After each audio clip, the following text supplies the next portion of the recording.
नमस्कार, question our में आपका स्वागत है और मैं आपके साथ प्रिया बिस्ट। उत्तराखंड के सीएम पुष्कर सिंह धामी की अध्यक्षता में हुई कैबिनेट बैठक में न्यू मेट्रो को मंजूरी दी गई है, लेकिन ये नहीं बताया गया कि मेट्रो का काम कब तक शुरू होगा और कब खत्म होगा। वर्षों से शहर में मेट्रो तो कभी न्यू मेट्रो की चर्चा हुई है, लेकिन अब तक धरातल पर कुछ नहीं दिखाई दे रहा है, जबकि मेट्रो के नाम पर करोड़ों रुपए पहले ही खर्च कर दिए गए हैं। तो क्या इस बार दून वासियों का सपना साकार होगा या फिर चर्चा तक ही बातें सीमित रहेंगी?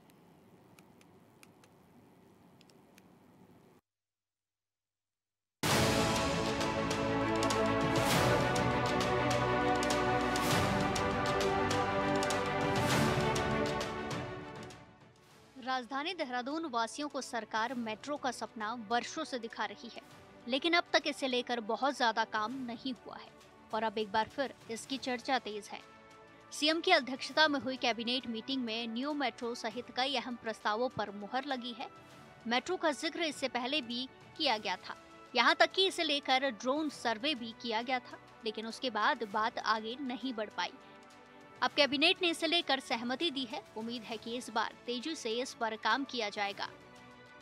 मेट्रो नियो परियोजना के प्रस्ताव पर आवास एवं शहरी विकास मामलों के मंत्रालय भारत सरकार द्वारा कुछ सुझाव और परामर्श दिए गए हैं। मेट्रो नियो जो यहाँ की प्रोजेक्ट बन रहा था उनको उसमें समाहित करने के लिए सहमति दी गई। मेट्रो नहीं, नियो, ये नियो मेट्रो परियोजना। सामान्य मेट्रो के मुकाबले मेट्रो नियो को बनाने में काफी कम खर्च आता है। अभी एक एलिवेटेड मेट्रो को बनाने में प्रति किलोमीटर का खर्च 300 से 350 करोड़ रुपए आता है, जबकि अंडरग्राउंड में यही लागत 600 से 800 करोड़ रुपए तक पहुंच जाती है। जबकि मेट्रो नियो या मेट्रो लाइट के लिए 200 करोड़ तक का ही खर्च आता है। अगर नियो मेट्रो का काम होता है तो यात्रियों को सस्ते सफर की सौगात भी मिलेगी।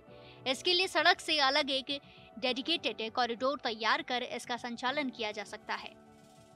देखिए, विशेषकर हमारे उत्तराखंड में जो है वो पर्यावरण के लिए एक पर्याय माना जाता है कि उत्तराखंड में पर्यावरण बचा हुआ है, तो उसको और भी अच्छी तरह से संरक्षित रखने के लिए मेट्रो होना आवश्यक है। विशेषकर शहरों में जिस तरह से देहरादून में पॉल्यूशन हो रहा है, तो मैं समझता हूँ उसके लिए मेट्रो एक जनता के लिए बहुत अच्छी, क्योंकि जिस तरह से जाम लग रहा है उससे बचने के लिए बहुत कारगर साबित होगा मेट्रो की योजना।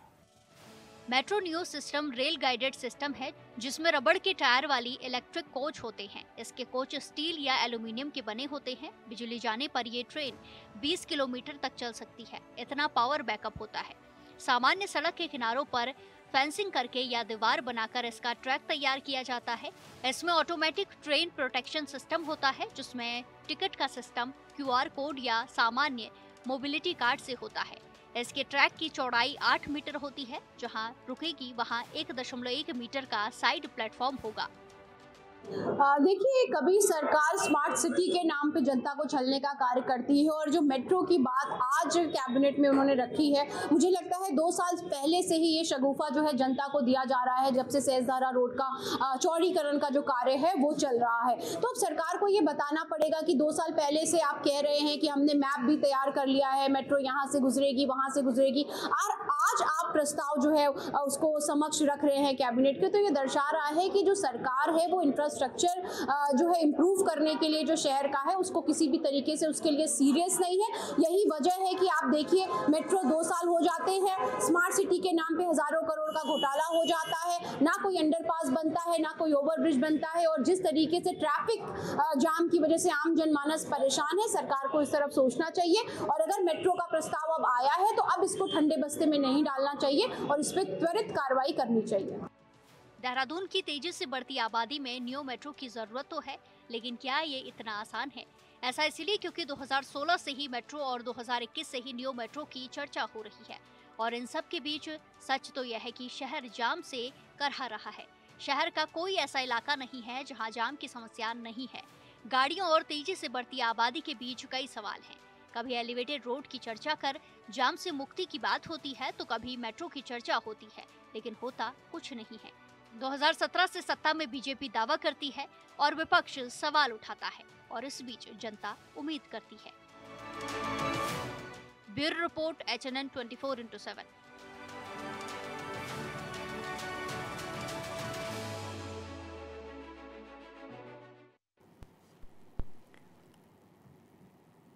तो एक बार फिर से राज्य में मेट्रो को लेकर चर्चाएं तेज हो गई हैं। न्यू मेट्रो को कैबिनेट में मंजूरी मिली है। जहां कैबिनेट की बैठक हुई, धामी कैबिनेट में 10 प्रस्ताव में से 7 प्रस्ताव को मंजूरी दी गई और इन 7 प्रस्तावों में न्यू मेट्रो का जो प्रस्ताव था वो भी था जिसको मंजूरी दी गई है। ऐसे में फिर से राज्य में इसको लेकर चर्चा तेज हो गई है। आपको बता दें कि 2016 से ही मेट्रो को लेकर लगातार कई बार अपडेट देखने को मिलता है, लेकिन काम कुछ भी नहीं होता। करोड़ों रुपए खर्च इसमें हो चुके हैं, लेकिन धरातल पर कुछ भी काम अभी तक नजर नहीं आया है। लगातार ट्रैफिक का दबाव बढ़ता, देहरादून सिटी में एक तरफ ट्रैफिक का दबाव बढ़ रहा है तो दूसरी तरफ लगातार मेट्रो की चर्चाएं चल रही हैं और आज कैबिनेट बैठक में एक प्रस्ताव मेट्रो को लेकर भी पास हुआ, जिसमें अब देखना होगा कि कितना दम है। क्या उत्तराखंड में पहली मेट्रो आएगी या फिर ये पहले की तरह ही सिर्फ एक फाइलों में दबा हुआ एक मुद्दा रहकर बन के रह जाएगी। इस बार सपना साकार होगा, ये सवाल बड़ा है। उत्तराखंड में न्यू मेट्रो की चर्चा फिर से तेज हो गई है। राजधानी में न्यू मेट्रो को लेकर कैबिनेट से मंजूरी भी मिली है। आपको बता दें कि 2016 से ही मेट्रो की चर्चा राज्य में चल रही है। पहले मेट्रो की चर्चा की गई, फिर 2021 से ही न्यू मेट्रो पर चर्चा होने लगी, जिसकी लागत कम होगी, लेकिन इससे लोगों को, जनता को काफी ज्यादा फायदा मिलेगा, लेकिन इस पर कुछ भी काम होता अभी तक नजर नहीं आ रहा है। इसी मेट्रो के मुद्दे पर आज चर्चा करेंगे, क्योंकि चर्चा करना बहुत ज़्यादा ज़रूरी है, क्योंकि 2016 से ही मुद्दा चल रहा है और इस मुद्दे पर चर्चा करने के लिए मेरे साथ मेहमानों का पैनल जुड़ चुका है। हमारे साथ प्रभा बदूरी जी हैं जो बीजेपी के प्रवक्ता है, वीरेंद्र रावत जी हैं कांग्रेस से, अंकेश भंडारी जी हैं यूकेटी से, इसी के साथ डीके पॉल जी हैं। आप सभी का बहुत बहुत स्वागत है HNN 24x7 में। तो सबसे पहला सवाल तो प्रभा जी आपसे है। 2016-17 से बीजेपी की सरकार है और मेट्रो को लेकर चर्चाएं तभी से चल रही हैं। अब क्या कुछ इसमें देखने को मिल सकता है? देखिए प्रिया जी, मैं ये कहना चाहूंगी, निश्चित रूप से आज जिस प्रकार से कैबिनेट में इस प्रस्ताव को मंजूरी मिली है न्यू मेट्रो को, तो बहुत जल्दी ये प्रस्ताव जब पारित वहां पर हो गया है तो धरातल पर आएगा। और इसमें मैं एक चीज ये भी बताना चाहूंगी कि जिस प्रकार से देहरादून में या हम देख रहे हैं पिछले कुछ समय से ट्रैफिक का दबाव तो बना ही रहता है, क्योंकि पर्यटन स्थल भी हैं और देवभूमि उत्तराखंड में 4 धामों की तीर्थ यात्रा भी लगातार निरंतर चल रही है और जिस प्रकार से शीतकालीन यात्रा भी अब शुरू हो गई है, तो उन सभी चीजों को देखते हुए मुझे लगता है कि ट्रैफिक का दबाव निरंतर बढ़ता जा रहा है। लेकिन इस बार हमने ये देखा है, अगर मैं थोड़ा सा इसका संज्ञान लूं, कि पिछली बार बहुत अच्छा यहाँ पे मैनेजमेंट सरकार के द्वारा किया गया था, लेकिन जो न्यू मेट्रो का जो मैं ये बताना चाहूंगी कॉन्सेप्ट है, ठीक है ये पहले आया था, लेकिन आपको न्यू मेट्रो के बारे में एक चीज हम लोग सब लोगों को ये भी जानकारी होनी चाहिए कि जो न्यू मेट्रो है ये देहरादून में बहुत ज्यादा कारगर होगी। क्योंकि इससे पहले देखिए प्रिया जी, कोई भी चीज होती है तो उसमें क्या होता है कि हमें उसका बेसिक, उसका इंफ्रास्ट्रक्चर, किस प्रकार वो चीज धरातल पर लाई जाती है, उसका सर्वेक्षण भी किया जाता है, तो इसी वजह से समय लगता है। क्योंकि जो न्यू मेट्रो है, अगर आप थोड़ा सा इसके बारे में डिटेल में पढ़ेंगे तो कहीं ना कहीं न्यू मेट्रो हमारे इसमें जो कॉरिडोर्स बनेंगे, अगर जो रिसेंटली आ रहा है कि ISBT, FRI और रायपुर तक का ये कनेक्शन होगा जहाँ पे भारी दबाव रहता है। और दूसरा, पिछले 2 सालों में हमने देखा है जिस प्रकार देहरादून में कॉरिडोर्स, रिस्पना बिंदाल कॉरिडोर बनेगा और फ्लाईओवर्स काफी बन गए हैं, तो ये वही तभी सक्सेसफुल होती है न्यू जो मेट्रो है, जब ये चीजें ऑलरेडी हमारे पास शहर में होती हैं। तो अब आज की परिप्रेक्ष्य में अगर मैं कहूँ तो देहरादून में ये सारी चीजें हमारे पास है। तो न्यू मेट्रो में दूसरा क्या है कि जब शुरू में इसका कॉन्सेप्ट आया था तो हमें ये चीज भी हमेशा याद रखनी चाहिए। बिल्कुल प्रभा जी, एक सवाल यहाँ पर यह है कि काफी टाइम से 2021 से न्यू मेट्रो का जिक्र उत्तराखंड में लगातार बना हुआ है, ऐसे में अभी इसको मंजूरी मिली है, तो क्या समझा जाए कि किस ईयर तक, किस वर्ष तक ये पूरा काम होकर जमीन पर दिखाई देगा, लोगों को मेट्रो की सुविधा मिलेगी? नहीं प्रिया जी, इसीलिए मैं आपको ये बताना चाह रही हूँ कि जो न्यू मेट्रो है उसके लिए कोई स्पेशल हमें अलग से रूट नहीं बनाना पड़ता है, कोई अलग से पटरी वगैरह इसका नहीं होती है। ये जो आपके एलिवेटेड रोड हो गए, एक किस्म से AC बिग बस हम इसको कह सकते हैं, बड़ी बस ये होती है, इसमें कई कोचेज होते हैं, तो उसका मिनी रूप ये हम कहेंगे, इसको हम न्यू मेट्रो जरूर बोल रही है। तो मुझे लगता है कि अब ये बहुत जल्दी धरातल पर आएगा। जिस प्रकार से हमारे इतने फ्लाईओवर्स बन गए हैं, हमारे एलिवेटेड रोड बन गए हैं और हमें लगता है कि बहुत बहुत जल्दी अगले साल ही मुझे लगता है कि धरातल पर आ जाएगा, क्योंकि इसको कैबिनेट से मंजूरी मिल गई है। इससे पहले हमने ये देखा था कि जब भी इसका प्रस्ताव यहाँ से पारित हुआ था, लेकिन कहीं ना कहीं उसके रूट को लेके, उसके जो बेसिक चीजें उसको लेके दिक्कत आई थी। दूसरा, नियो ट्रेन में प्रिया जी एक चीज जिसमें ये ऐड करना चाहूंगी कि इसकी जो मेंटेनेंस है, ठीक है, इसका जो बजट है वो बहुत कम है, लेकिन जब ये आती है तो उसमें मेंटेनेंस में जो खर्चा आता है वो ज्यादा आता है कंपैरेटिवली। रीजन क्या है कि मिनी ट्रेन हो गई है किस्म से, तो उसकी जो पार्ट्स होते हैं वो बहुत ज्यादा, हम देखें तो अवेलेबिलिटी पहले कम थी, लेकिन अब जब रिसर्च किया गया तो अब ये जी बिल्कुल बिल्कुल प्रभा जी, इसकी खासियत के बारे में बाद में जानेंगे। पहले मैं सवाल वीरेंद्र जी से पूछूंगी। वीरेंद्र जी, जिस तरीके से आपने देखा कि 2016-17 से ही एक मेट्रो का जिक्र चल रहा है राज्य में, आपको क्या लगता है अब मंजूरी मिली है तो क्या कुछ हो सकता है? देखिए, भाजपा सपने दिखाना जानती है, सपनों को बेचना जानती है। मैं इसलिए इस संदर्भ में मैं कह रहा हूँ, हरिद्वार में आपने मोनो रेल की बात कही, लेकिन आज तक वो धरातल पर कहीं कुछ दिखाई नहीं दिया। जबकि 2016 में माननीय हरीश रावत जी की सरकार ने मेट्रो का बेसिक ढांचा था उसको बनाने का काम किया। हरिद्वार से देहरादून तक मेट्रो चलाने की कवायद शुरू कर दी थी और उसके लिए बजट भी आवंटित कर दिया गया था, लेकिन 2017 में दुर्भाग्यवश हमारी सरकार नहीं आई तो वो बात आगे नहीं बढ़ पाई।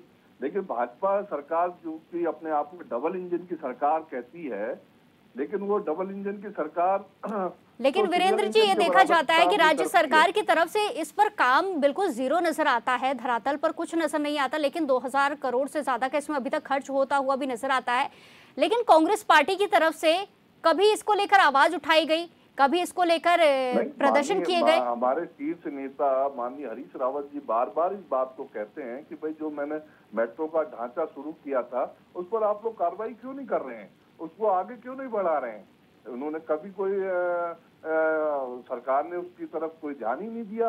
दूसरा, अब ये बहुत स्वागत योग्य कदम भाजपा ने उठाया है, सरकार ने उठाया है, लेकिन कहीं इसका हाल भी ऐसे ही ना हो जाए जैसे माननीय मोदी जी ने सांसदों को गांव गोद देने की बात कही थी।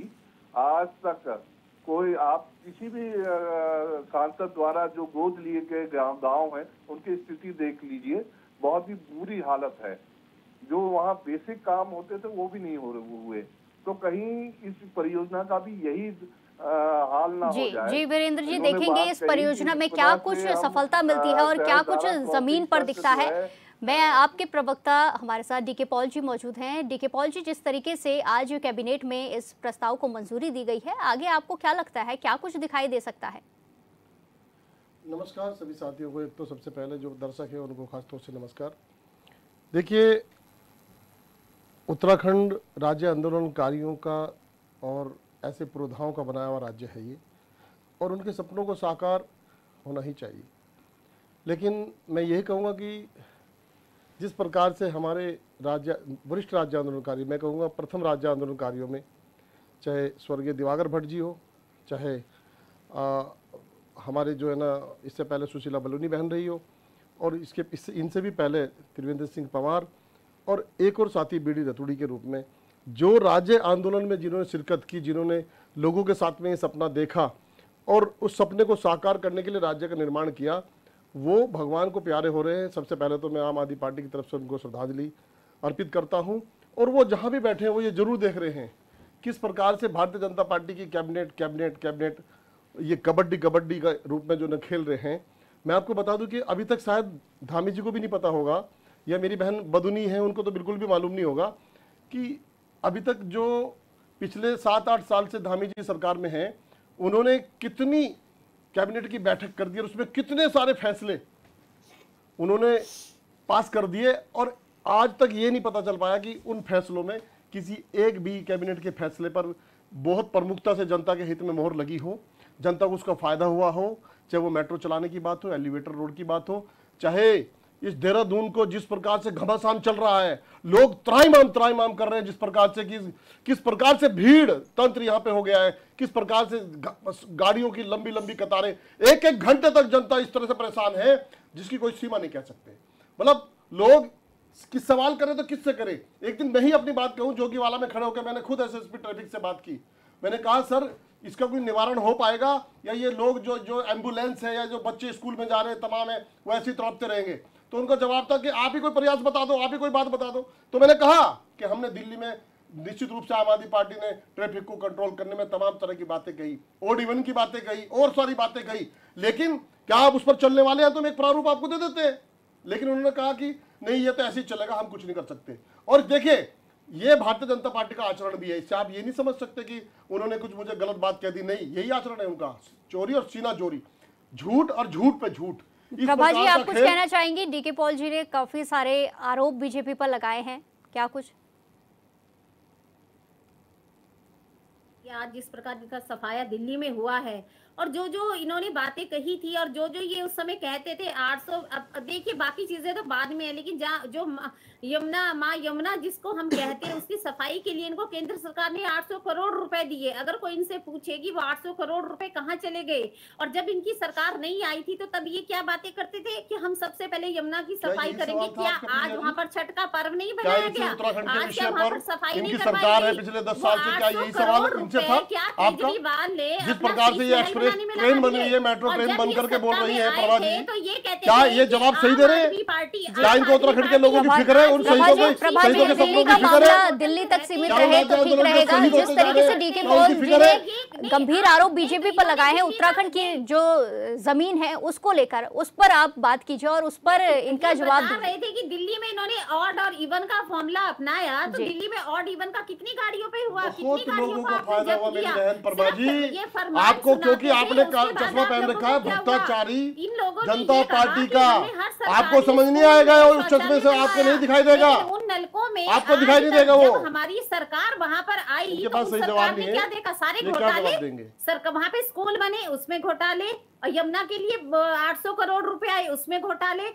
आपने झुग्गी झोपड़ियों के नाम पर केवल अपना वोट बैंक वहाँ पर इकट्ठा करा, तभी आपकी सरकार वहाँ पे सत्ता में आ गई और आपने कुछ नहीं किया। विषय पे कुछ करते तो है नहीं, सिगुफे के अलावा झूठ बोलने के अलावा थाली में झूठ की जो है ना एक माला मेट्रो जो योजना लोगों के सामने समर्पित करने के अलावा और कुछ नहीं है इनके पास। जितना ये झूठ बोल सकती है टीवी के सामने बोलते हैं, टीवी के सामने बोलने का मतलब ये है कि ये भ्रष्टाचारी पार्टी जनता इनको देख रही है। और क्या एलिवेटर रोड पे कुछ काम हुआ है? आप ये बताइए, एलिवेटर रोड पे कुछ काम हुआ है? जब उस पे नहीं हुआ तो कहाँ से मिनी ट्रेन की बात ले आए, कहाँ से न्यू ट्रेन की बात आप ले आए? झूठ झूठ झूठ और जनता को गुमराह करने का काम इस राज्य के शहीदों के सपनों को ठीक है, दोनों की बात सुनी जाएगी। ठीक है, आप शांत हो जाइए, दोनों की बात एक एक करके सुनी जाएगी। अगर आप दोनों बोलेंगे तो एक किसी की आवाज सुनाई नहीं देगा। इन वीआईपी पार्टी के लोगों से हमें पूछने एक ठीक है प्रभा जी, ठीक। अब मैं अंकेश जी आपके पास आऊंगी। जिस तरीके से ये मेट्रो को लेकर लगातार चर्चा चल रही है और अब एक बार फिर से कैबिनेट में मंजूरी मिल गई है, आपको क्या लगता है ये मेट्रो के आने से सच में ट्रैफिक का जो दबाव है वो कम होगा या फिर उसी तरीके से बना रहेगा? ठीक है प्रभा जी, शांत जी। वैसे तो मैं सरकार के पीठ थपथपाने की बात करूंगा, स्वागत योग्य कदम है, लेकिन अफसोस भी करूंगा कि इस प्रदेश में सिर्फ जो है इन पार्टियों के द्वारा जो छलावा किया गया, जिस तरीके से खाली सपने दिखाए गए इस प्रदेश की जनता को, 8 वर्षों में आप देखिए ना प्रिया जी, आज कहाँ हम खड़े हैं। और इन 8 वर्षों में आपने जो है कि यहाँ पर सर्वे भी करवा दी मेट्रो के लिए। आपने जब मेट्रो की शुरुआत अप्रैल 2017 में फाइल चली और आज आप 25 में हैं खड़े, और इतने 8 वर्षों के बाद भी हम देखते तो अभी तक धरातल पे वो नहीं दिख रही है। उसके बाद उन 8 वर्षों में जो है 90 करोड़ रुपए आपने जनता की स्वाहा कर दिए। आज जो है जो कार्यालय चल रहा है वो कार्यालय भी जो है यहाँ पे 2.5 लाख रुपए उसका महीने का किराया जाता है और उसके इतर मेंटेनेंस कॉस्ट अलग जाती है, वो अलग है। उसके बाद जो उस समय 2017 में और 2017 से 2022 जनवरी में जो है इसका एक डीपीआर बनता है और डीपीआर में जो खर्चा आता है वो 1852 करोड़ का आता है। और 1852 करोड़ का उसमें क्या था कि भाई इसमें सेंटर और स्टेट का ये था कि स्टेट ने जो है यहाँ से जब कैबिनेट में पास किया उसको, तो इन्होंने सेंटर के पास भेज दिया। तो सेंटर ने जब कोई रिस्पॉन्स नहीं किया तो सरकार को लगा कि अब कैसे होगा, तो सरकार ने इसमें फैसला ले लिया कि भाई हम जो है अपने संसाधनों से इसको काम करेंगे। और इसमें जो है 40:60 का रेशियो किया गया कि कुछ सरकार देगी कुछ पब्लिक इन्वेस्टमेंट से लेगी।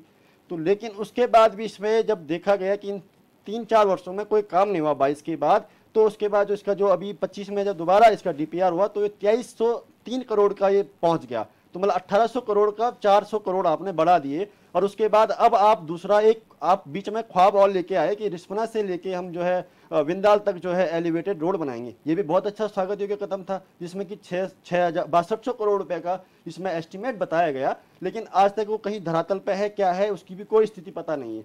तीसरी बात, अब नियो मेट्रो की सपने दिखाए जा रहे हैं और जिसकी एस्टिमेशन कॉस्ट लगभग 1200 करोड़ बताई जा रही है, और जो बताया जा रहा है कि जो है लगभग इसकी कॉस्ट मेट्रो से बहुत कम आएगी। लेकिन ठीक है, स्वागत योग्य कदम है, लेकिन मिलेगा कब? बात तो उस चीज़ की है ना कि धरातल पर उतरेगी कब? क्या ये वाकई इसी तरह से कागजों में ये योजनाएं चलेंगी, या ये कागजों में जो है चुनाव के समय आप जो है कि सिर्फ इस प्रकार की बातें करेंगे कि ये प्रदेश में इंफ्रास्ट्रक्चर का हमने बढ़ा दिया है, डेवलपमेंट की आप जनता को खाली दिखा करके या ख्वाब दिखा करके आप जो है अगले 27 के चुनाव में जाने का प्रयास कर रहे हैं? ये भी एक बड़ा प्रश्न चिन्ह है। और दूसरी बात, इस प्रदेश में जो है हमेशा से भारतीय जनता पार्टी का जो रवैया रहा है, सिर्फ लूट तंत्र का इनको इस प्रदेश को बनाया गया है और खजाना इस प्रदेश को बनाया गया। आज मैं स्मार्ट सिटी योजना, प्रिया जी आप देखिए 1537 करोड़ की योजना थी, उसमें जो है कि देहरादून जो शहर है स्मार्ट सिटी बना करके यहाँ जनता को बुनियादी सुविधाएं देनी थी, जिसमें लेकिन हम देखते हैं कि वो सिर्फ और सिर्फ भ्रष्टाचार का जरिया बना हुआ इस प्रदेश में लूट खसोट का जरिया इन्होंने बना दिया। और आज आप जिस तरीके से आपने स्मार्ट सिटी का जिक्र किया, प्रिया जी मैं आपको बता रहा हूँ, मैं अपने घर बालावाला से जब आपके स्टूडियो तक आता हूँ शाम को, तो मुझे 45 मिनट लगते हैं। जिस जगह से मुझे 10 मिनट लगने चाहिए थे, वहाँ मुझे आज 45 मिनट लगते हैं। इस प्रदेश में जो है इस देहरादून शहर में जो है जनसंख्या आबादी बढ़ गई, उसके हिसाब से मैं मानता हूँ कि सरकार का कदम स्वागत योग्य है, लेकिन सरकार इस स्वागत योग्य कदम को कब धरातल पर लाएगी, सबसे बड़ा प्रश्न चिन्ह है। क्या यह योजना इसी तरह भ्रष्टाचार का जरिया बनेगी या फिर जी बिल्कुल अंकेश जी, जिस तरीके से आपने बोला कि कब तक धरातल पर उतरेगी, यही सवाल है कि कब तक आकर ये प्रोजेक्ट जो है लोगों के लिए एक उपयोगी साबित होगा। वीरेंद्र जी, मेरा सवाल आपसे है, 2027 के चुनाव हैं, ऐसे में अगर कांग्रेस पार्टी जीतती है, कांग्रेस पार्टी राज्य में कुर्सी हासिल करती है सीएम की, तो क्या मेट्रो के प्रोजेक्ट को आगे बढ़ाया जाएगा, और अगर बढ़ाया जाएगा तो कब तक ये धरातल पर उतरेगा? निश्चित रूप से कांग्रेस काम करे, पहले भी काम किया है, हमने काम करके दिखाया है और आगे भी काम करेंगे। जनता अगर हमको 27 को मौका देती है तो निश्चित रूप से हम जो है यहाँ मेट्रो लाने का काम करेंगे। जी वीरेंद्र जी, जिस तरीके से न्यू मेट्रो को लेकर चर्चा चल रही है, तो सरकार बनेगी तो क्या न्यू मेट्रो पर ही आगे रणनीति बनाई जाएगी, या फिर जो मेन मेट्रो है उसको लाकर यहाँ पर जनता के लिए स्थापित किया जाएगा? दोनों काम करने का काम करेंगे। न्यू मेट्रो क्योंकि ये शहर की जरूरत है, इसमें लागत कम होती है और ये जगह कम घेरती है, तो ये आज देहरादून की जरूरत है। अभी तो आप जब ये बिहारीगढ़ वाला पुल शुरू हो जाएगा तब आप देखिएगा कितनी और भीड़ बढ़ेगी इस शहर में, तो उसके लिए भी उपाय किए जाएंगे। और निश्चित रूप से हमने हरिद्वार से यहाँ तक मेट्रो लाने का बीड़ा उठाया है, उसको हम पूरा करेंगे और न्यू मेट्रो को भी हम लोग इस पर भी काम करेंगे। जी बिल्कुल बिल्कुल, जिस तरीके से आपने बोला कि सरकार बनेगी तो मेट्रो पर काम किया जाएगा, देखना होगा कि जब आपकी सरकार बनेगी कितना कुछ काम होता है। अभी वक्त हो चला एक छोटे से ब्रेक का, फिर लौटेंगे और चर्चा करेंगे।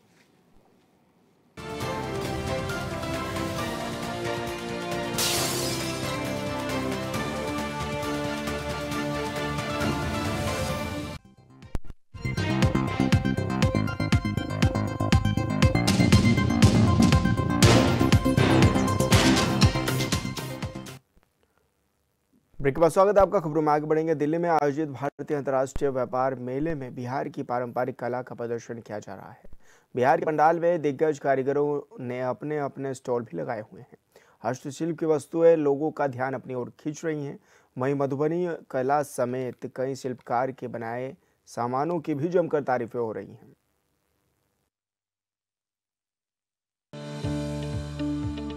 दिल्ली में चल रहे भारतीय अंतर्राष्ट्रीय व्यापार मेले में बिहार की पारंपरिक कला का बेहतरीन नमूना प्रदर्शित किया जा रहा है। बिहार मंडप में हस्तशिल्प की वस्तुएं लोगों का ध्यान अपनी ओर खींच रही हैं। बिहार के पंडाल में दिग्गज कारीगरों ने अपने अपने स्टॉल लगाए हैं। कई हस्तशिल्प वस्तुओं के बीच मधुबनी की सुनहरी घास से बनी वस्तुओं की शानदार श्रृंखला बिहार की कलात्मक विरासत को जीवंत कर रही है। घास से बनी इन वस्तुओं को प्रदर्शित करने वाली महिला कलाकार का कहना है कि ये वस्तुएं खास तौर पर महिलाओं के लिए डिजाइन की गई हैं। पहले बनाते थे देवी देवता, पेड़ पौधा, औती पौती जितना चीज होता है, सिंघोड़ा सब बनाते थे, मगर अभी फिलहाल छोड़ दिया। लेडीज का श्रृंगार हम बनाना शुरू कर दिए। जैसे कि लेडीज को हर चीज में कान का चाहिए, हाथ का चाहिए, गले का चाहिए, ये सब बनाना शुरू कर दिए। मगर हमारा सेलिंग बहुत अच्छा होता है। अभी दुकान मेरी खाली हो गई है। हाथ से पेंट की गई साड़ियां भी ध्यान आकर्षित कर रही हैं। साड़ियों के डिजाइन महिलाओं की शक्ति, सशक्तिकरण, संघर्ष और आकांक्षाओं से प्रेरित बताए जा रहे हैं। I really used a theme of women empowerment on my sari. Like you can get Mahabharata sari where the story of Draupadi Chiraran we portray on our sari. The message behind that is at Mahabharata, Draupadi need Krishna to save her dignity, but this time we don't have Krishna to save our dignity, so we will have to be our Krishna to save our dignity. We don't need any Krishna for us, so it's a message behind that. Bihar मंडप में आने वाले लोग राज्य की पारंपरिक कलाओं और शिल्पकारों के प्रयासों की सराहना कर रहे हैं।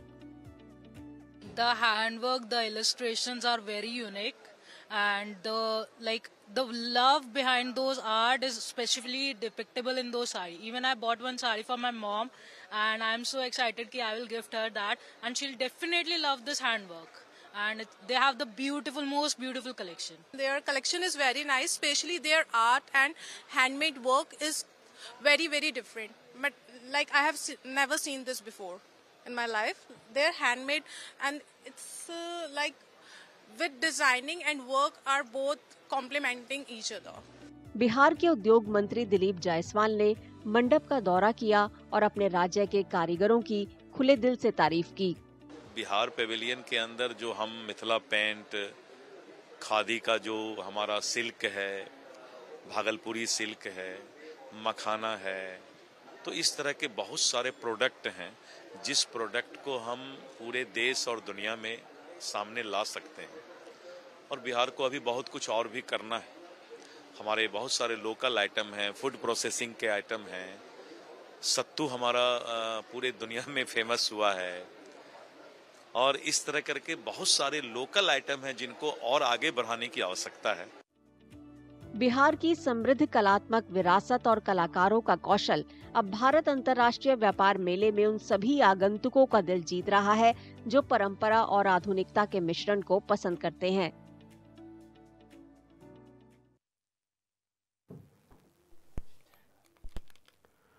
भारत को कॉमनवेल्थ गेम्स 2030 की मेजबानी के अधिकार मिल गए हैं। स्कॉटलैंड के ग्लासगो में कॉमनवेल्थ स्पोर्ट्स एग्जीक्यूटिव बोर्ड की बैठक के बाद अहमदाबाद को होस्ट सिटी घोषित किया गया है।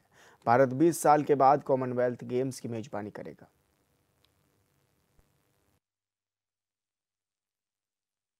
हिस्सा बनने के लिए दिल्ली में राष्ट्रमंडल खेलों की आम सभा के दौरान अहमदाबाद को 2030 राष्ट्रमंडल खेलों की औपचारिक मेजबानी सौंप दी गई। इससे 2 दशकों के बाद इस बहुखेल आयोजन की देश में वापसी का रास्ता साफ हो गया है। पिछले महीने राष्ट्रमंडल खेल कार्यकारी बोर्ड ने शताब्दी संस्करण के प्रस्तावित मेजबान के रूप में अहमदाबाद की सिफारिश के बाद 74 सदस्यों वाली आम सभा की ओर से भारत की बोली पर मोहर लगाना एक औपचारिकता मात्र थी। भारत ने पिछली बार 2010 में दिल्ली में राष्ट्रमंडल खेलों की मेजबानी की थी। कार्यकारी बोर्ड की सिफारिश राष्ट्रमंडल खेल मूल्यांकन समिति की देखरेख में एक प्रक्रिया के बाद की गई। मुझे खुशी है कि आज ग्लासगो में आयोजित कॉमनवेल्थ स्पोर्ट्स काउंसिल की जनरल असेंबली ने 2030 के कॉमनवेल्थ गेम्स भारत में आयोजित हो उसके लिए औपचारिक घोषणा करी है। ये गेम्स 100वीं गेम्स है। कॉमनवेल्थ की 100वीं गेम्स भारत में आयोजित होना ये कॉमनवेल्थ खेल मंडल के लिए भी महत्वपूर्ण है और भारत के लिए भी महत्वपूर्ण है। और भारत में 2030 में उत्साहपूर्वक आयोजन करा जाएगा। मुझे पूरा विश्वास है कि 2030 के कॉमनवेल्थ में भारत के हमारे एथलीट भी अच्छा प्रदर्शन करेगा। इस निर्णय का आईओए अधिकारियों और कई खेलों के पूर्व भारतीय एथलीटों ने भी स्वागत किया है। For me, the Commonwealth Games have always been a powerful platform for Indian athletes. I was fortunate to experience that in 2010 when India delivered one of its finest performances. Hosting the Games again after 20 years is much more than a return to the calendar. It is a statement of how far Indian sport has come and how confident we have become as a nation. For our athletes, it means belief and opportunity when the country hosts the multi-sport event of this scale. Yes, they'll do a hell of a lot good for the Indian sports, especially in hockey, and wrestling, shooting. I think last Commonwealth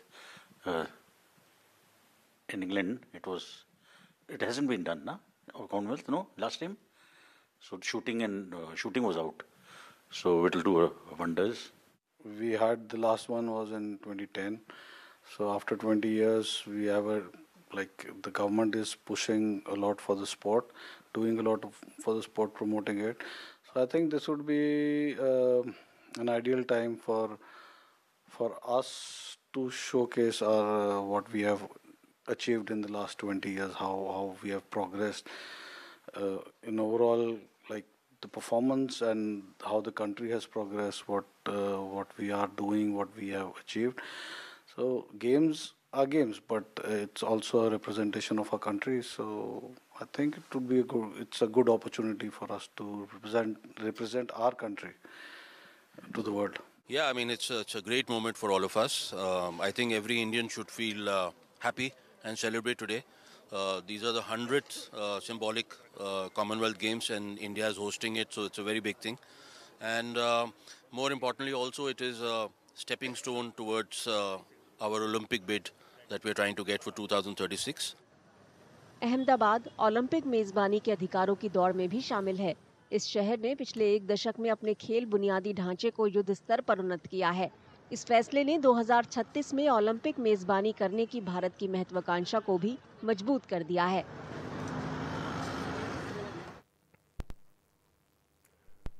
Giridih के डुमरी थाना क्षेत्र में उत्पाद विभाग की team को बड़ी सफलता लगी है, जहां टीम ने एक ट्रक से भारी मात्रा में विदेशी शराब बरामद की है।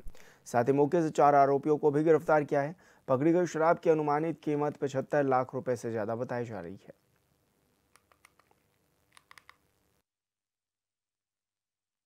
शराब की कुल मात्रा करीब 800 पेटी है। अभी काउंटिंग जारी है, ट्रक से उतर ही रहा है, तो थोड़ी देर में हम लोग एग्जैक्ट बता पाएंगे।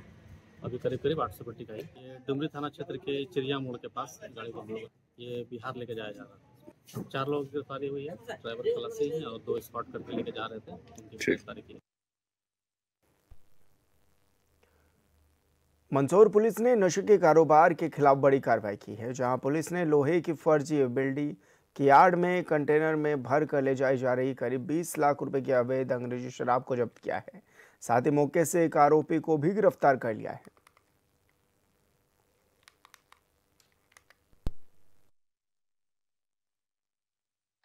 इस संबंध में थाना नाहरगढ़ को सूचना प्राप्त हुई कि एक अवैध कंटेनर जिसमें कि शराब है, अगर उसको नाकाबंदी करके रोका जाता है तो अवैध शराब के कंटेनर को पकड़ा जा सकता है।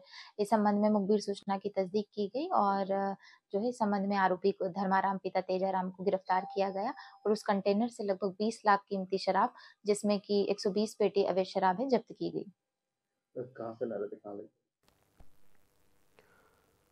और देश प्रदेश की खबरों में मेरे साथ इतना ही। आप देखते रहिए चैनल 24/7। नमस्कार।